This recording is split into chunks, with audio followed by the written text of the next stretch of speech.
Movie के शुरू में हम किंगडम ऑफ गैब्लोनिया को देखते हैं, जहां एक टाइम पर ब्रेव नाइट्स रहा करते थे, पर अब सब कुछ बदल चुका था। ज्यादातर नाइट्स को या तो कैद कर लिया गया था या फिर वो किंगडम छोड़कर जा चुके थे, और अब उनकी जगह जस्टिस ऑफिसर्स ने ले ली थी, जो आए दिन किंगडम में नए रूल्स बनाते थे।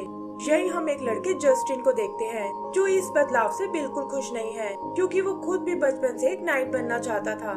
उसे लगता है कि नाइट से बेहतर इस जगह को कोई प्रोटेक्ट नहीं कर सकता, और इसीलिए वो हमेशा इन जस्टिस ऑफिसर के काम में रुकावट डालता रहता था।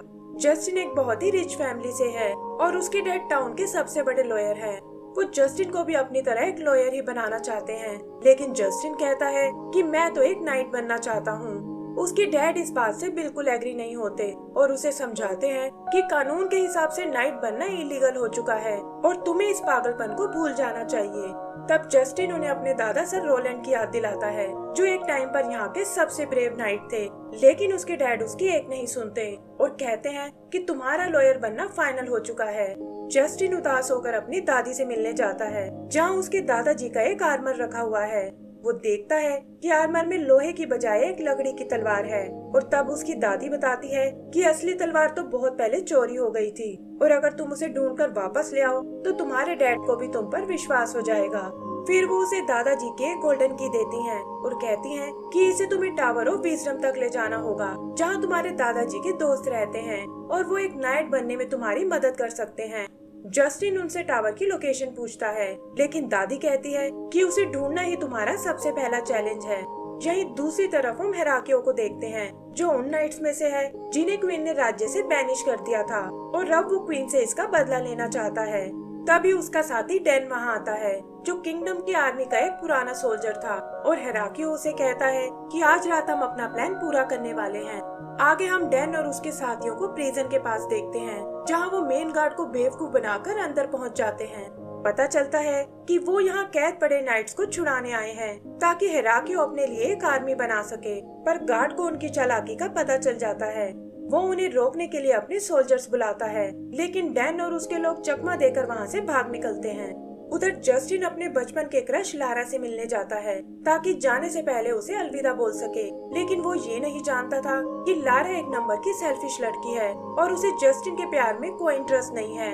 सुबह हम उसे अपनी जर्नी पर निकलते हुए देखते हैं, जहाँ वो अपने डैड के नाम एक लेटर लिखता है, जिसे पढ़कर उसके डैड बहुत नाराज होते हैं। फिर आगे बढ़ता हुआ वो एक बार तक आता है, जहाँ उसकी मुलाकात टालिया नाम की एक बारमेड से होती है। जस्टिन उससे पूछता है कि मैंने सुना है यहाँ कुछ मैजिशियन भी आते हैं, और मैं ऐसे ही किसी एक से मिलना चाहता हूँ। लेकिन इससे पहले कि टालिया इसका जवाब दे पाए, वहाँ दो रूड कस्टमर्स आ जाते हैं और टालिया से बदतमीजी करने लगते हैं। जस्टिन उन्हें रोकने की कोशिश करता है, लेकिन वो उसे उठाकर बाहर फेंक देते हैं, और तब जस्टिन अपना नाइट सूट पहन कर आता है। फिर वो और टालिया मिलकर उन लोगों को अच्छा सबक सिखाते हैं, लेकिन बार ओनर आकर उनकी फाइट रोक लेता है और उन कस्टमर को वहाँ से बाहर ले जाता है। टालिया जस्टिन का शुक्रिया अदा करती है, और जस्टिन भी उसे अपने मिशन के बारे में बताता है कि कैसे वो टावर ऑफ विजडम को ढूंढ रहा है। तब टालिया एक विज़र्ड की ओर इशारा करती है, जिसका नाम मेल्किडस है, और जस्टिन उससे आगे का रास्ता पूछने जाता है। पता चलता है कि मेल्किडस एक सन की विज़र्ड है, जिसके अंदर स्प्लिट पर्सनैलिटी है, और थोड़ा नाटक करने के बाद वो जस्टिन को एक मैप बनाकर देता है। जस्टिन को उस पर जरा भी विश्वास नहीं होता, लेकिन इसके अलावा उसके पास और कोई ऑप्शन नहीं था। टालिया उसे वापस आकर अपने मिशन के बारे में बताने को बोलती है, और जस्टिन भी उसे प्रॉमिस करके वहाँ से निकल जाता है। जंगलों और पहाड़ों से होता हुआ वो आगे बढ़ने लगता है, जहाँ उसके सामने कई मुसीबतें आती हैं, लेकिन इससे उसके कॉन्फिडेंस पर कोई फर्क नहीं पड़ता।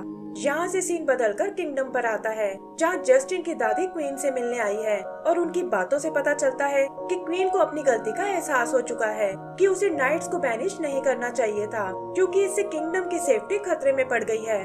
वो ये भी जानती है कि हेराकियो कुछ प्लान कर रहा है, और अगर उसे नहीं रोका गया तो जल्दी ही वो किंगडम पर कब्जा कर लेगा। उधर Justin finally tower of wisdom तक पहुंच जाता है, लेकिन देखता है कि उस तक पहुंचने के लिए उसे एक लेक को पार करना होगा। तभी उसे एक बड़ी सी बेल दिखाई देती है, और वो जैसे ही उसे रिंग करता है, टावर से एक बोट उसी की ओर आने लगती है, जिसमें लोगन नाम का एक बूढ़ा मोंक बैठा हुआ है। जस्टिन उसे वो गोल्डन की दिखाता है और कहता है कि मैं यहाँ एक नाइट बनने आया हूँ। फिर लोगन उसे लेकर उस टावर में आता है, जहाँ जस्टिन की मुलाकात सर ब्लूचर से होती है। ब्लूचर असल में एक पुराना नाइट है और जस्टिन के दादाजी का सबसे अच्छा दोस्त था। यही वो ब्रूलियो नाम के एक तीसरे मॉन्क से भी मिलता है जो इंटेलिजेंट होने के साथ साथ एक इन्वेंटर भी है। फिर हम जस्टिन को अपनी ट्रेनिंग करते हुए देखते हैं जहाँ ब्लूचर उसे लड़ने के तरीके सिखाता है, लेकिन लोगन को लगता है कि जस्टिन शायद इसके लिए बहुत छोटा है। इधर हेराक्लियो उन कैदियों को मोटिवेट करता है कि अगर वो उसका साथ दे तो वो उन्हें ढेर सारा खजाना दे सकता है और साथ ही उन्हें अनलिमिटेड पावर भी मिलेगी। लेकिन डैन से उसे पता चलता है कि उनका सारा गोल्ड खत्म होने वाला है और तब हेराक्लियो उसे कहीं से भी इसका इंतजाम करने को बोलता है। आगे हम फिर से जस्टिन को देखते हैं जिसे पहले तो ट्रेनिंग में बहुत मुश्किलें आती हैं, लेकिन ब्लूचर की मेहनत के कारण जल्दी ही वो उसमें एक्सपर्ट हो जाता है। फिर एक दिन ब्लूचर उसे एक रूम में लेकर आता है जहाँ सभी ब्रेव नाइट्स के स्टैचू लगे हुए हैं। तभी जस्टिन की नजर एक खाली जगह पर पड़ती है और ब्लूचर उसे बताता है कि ये जगह हेराक्लियो के लिए थी और वही था जिसने तुम्हारे दादाजी को जान से मारा था।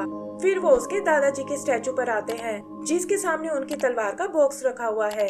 जस्टिन यहाँ उस गोल्डन की का यूज करता है, लेकिन देखता है कि बॉक्स में तो कोई तलवार नहीं है। तब ब्लूचर उसे एक स्टोरी सुनाता है कि कैसे एक टाइम पर किंगडम में वॉर छिड़ गई थी और इसमें उनके किंग मारे गए थे। क्वीन इस बात से बहुत दुखी हो गई और चाहती थी कि आगे से यहाँ कोई वॉर ना हो, इसीलिए उन्होंने सभी नाइट्स को बैनिश कर दिया और उनकी जगह जस्टिस ऑफिसर्स ने ले ली।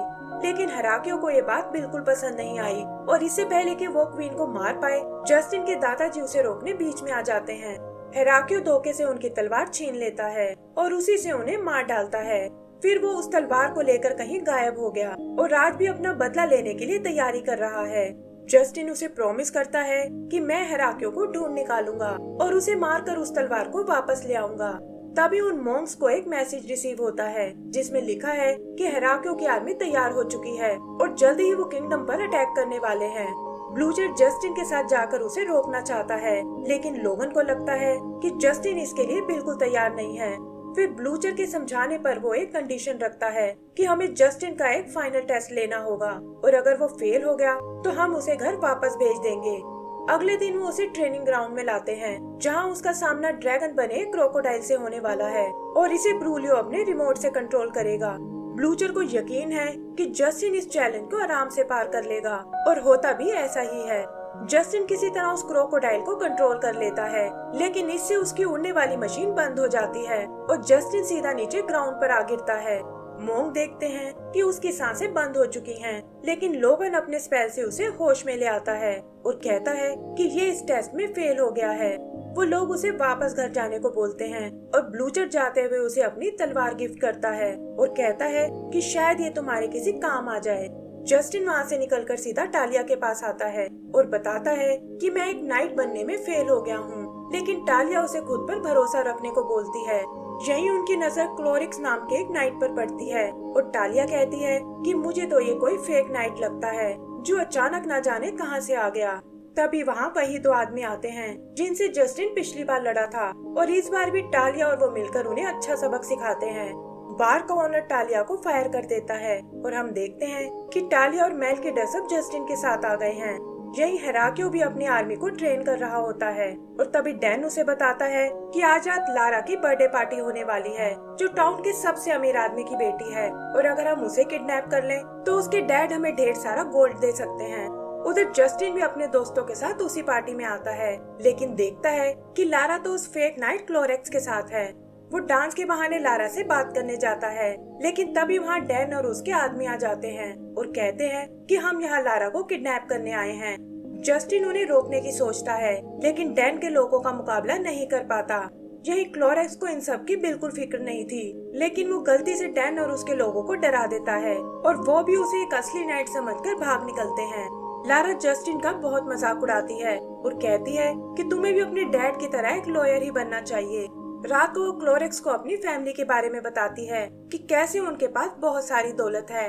ये सुनकर क्लोरेक्स को लालच आ जाता है और वो खुद ही उसे किडनैप कर लेता है ताकि हेराक्लियो के साथ उसका सौदा कर सके। इधर जस्टिन को भी लगने लगा था कि शायद वो एक नाइट बनने के बिल्कुल लायक नहीं है और यही सोचकर वो लॉ स्कूल जाने के लिए तैयार हो जाता है। रास्ते में उसकी मुलाकात टालिया से होती है जो बताती है कि लारा को किसी ने किडनैप कर लिया है और यही मौका है जब तुम खुद को प्रूव कर सकते हो। जस्टिन उसकी बात मान जाता है और देखता है कि उसके डैड भी इस बार उसे सपोर्ट कर रहे हैं। फिर वो और टालिया मेल्किडस के पास आते हैं, जो कहता है कि लारा इस वक्त एक नाइट के कब्जे में है, और फिर अपने मैजिक से उन्हें उसके ठिकाने की ओर ले जाने लगता है। जल्दी ही वो उस जगह तक पहुंच जाते हैं और जस्टिन टालिया को लेकर उस टावर में चला जाता है। वहाँ वो हेराक्लियो को देखता है, जो क्लोरेक्स को पैसे देने का वादा कर रहा है, लेकिन फिर अपने आदमी से उसे मारने को बोलता है। तभी जस्टिन और टालिया अंदर आ जाते हैं और सोल्जर्स को मारकर क्लोरेक्स की जान बचा लेते हैं। लेकिन क्लोरेक्स का लालच अभी भी खत्म नहीं हुआ था और वो लारा को उठाकर एक बार फिर भाग जाता है। वो दोनों भी उसके पीछे जाते हैं, लेकिन बाहर उनका सामना डैन और उसके लोगों से होता है और उनके बीच लड़ाई शुरू हो जाती है। तभी हेराक्लियो वहाँ आता है और जस्टिन से कहता है कि तुम एक बहादुर लड़के लगते हो, तो क्यों ना तुम मुझे ज्वाइन कर लो। लेकिन जस्टिन उसे अपने दादाजी का हत्यारा बताता है और कहता है कि मैं यहाँ तुम्हें रोकने आया हूँ। हेराक्लियो अपनी आर्मी से उन पर अटैक करने को बोलता है और वो चारों ओर से उन्हें घेर लेते हैं। ऐसा लगता है जैसे वो इन सोल्जर्स का मुकाबला नहीं कर पाएंगे, लेकिन तभी उनकी मदद करने ब्लूचर वहाँ आ जाता है, जिसके साथ उसका क्रोकोडाइल भी है। क्रोकोडाइल अपनी आँख से वहाँ तबाही मचाने लगता है और हेराक्लियो की आर्मी डरकर वहाँ से भाग जाती है। गुस्से में हेराक्लियो खुद मैदान में आता है और उसकी और ब्लूचर के बीच लड़ाई होने लगती है, लेकिन बूढ़ा होने के कारण ब्लूचर ज्यादा देर तक उसके सामने नहीं टिक पाता और इसका फायदा उठाकर हेराक्लियो उसे घायल कर देता है। जस्टिन ये देखकर उसकी मदद करने आता है और उधर टालिया क्लोरेक्स से लारा को छुड़ा लेती है। वहीं जस्टिन और हेराक्लियो भी आपस में भिड़ जाते हैं और हेराक्लियो कहता है कि ये सब तुम्हारे लॉयर डैड की वजह से हुआ है, जिसके कहने पर क्वीन ने नाइट्स को बैनिश कर दिया और अब मैं उसे भी जान से मार डालूंगा। जस्टिन ये सुनकर गुस्से में उस पर अटैक कर देता है और वो दोनों लड़ते हुए बाहर एक ब्रिज पर आ गिरते हैं। तभी जस्टिन की नजर अपने दादा की तलवार पर जाती है और वो आगे बढ़कर उसे उठा लेता है। फिर वो एक दूसरी तलवार हेराक्लियो की ओर उछालता है ताकि उसे भी लड़ने का मौका दे सके, और इसी दौरान वो दोनों वहाँ बने एक वाटर व्हील पर आ जाते हैं। हेराक्लियो उसे नीचे गिराने की कोशिश करता है, लेकिन जस्टिन उसे ऐसा नहीं करने देता और उल्टा हेराक्लियो ही नीचे गिरकर मारा जाता है। फिर वो तलवार लेकर ब्लूचर के पास आता है, जिसकी हालत बहुत खराब है, लेकिन मेल्किडस अपने स्पेल से उसे ठीक कर देता है। आगे हम उन सभी को पैलेस में देखते हैं, जहाँ क्वीन पुराने रूल्स को स्क्रैप करने को कहती है और साथ ही जस्टिन को एक नाइट अनाउंस करती है। फिर हम जस्टिन को टालिया को प्रपोज करते हुए देखते हैं और वो भी उसके प्रपोजल को एक्सेप्ट कर लेती है। And seen tower of wisdom का है, जहाँ उन मॉन्क्स ने जस्टिन का एक स्टैचू लगा दिया है, और इसी के साथ हमारी ये मूवी खत्म हो जाती है। तो दोस्तों, अगर आपको ये मूवी पसंद आई हो तो प्लीज हमें लाइक एंड सब्सक्राइब करना ना भूलें। Thank you.